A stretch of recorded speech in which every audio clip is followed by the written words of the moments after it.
இயற்கை மூலிகை வைத்தியர் அருண்குமரப்பன். இன்றைக்கி நம்ம திருச்சிராப்பள்ளிக்கு வந்திருக்கோம்.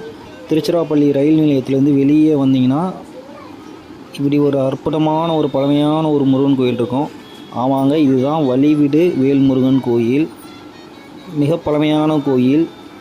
ஏன் இந்த முருகன் இந்த பேர் வந்துச்சுன்னா, இந்த பகுதியில் இருக்கவங்க வந்து ஏதாவது ஒரு முக்கியமான ஒரு நிகழ்வுகளுக்கு, ஏதோ வெளியூர் பயணமோ இல்லை எக்ஸாம் எழுத போகிறவோ இல்லை முக்கியமான திருமணத்துக்கு போகும்பொழுதோ இந்த முருகனை பார்த்து இந்த விஷயத்தை எனக்கு நடத்தி வை, நல்லபடியாக நடத்தி வை அப்படின்னு சொல்லிட்டு போவாங்களாம்.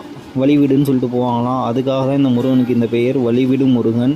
அதே போல் பார்த்திங்கன்னா இந்த பக்கத்தில் இருக்கவங்க வண்டி வாங்கணும் ஏதாச்சும் வாங்கினாங்கன்னா முருகன்கிட்ட அந்த வண்டியோட சாவியை வச்சு பூஜை பண்ணி சாமி கும்பிட்டு போவாங்களாம்.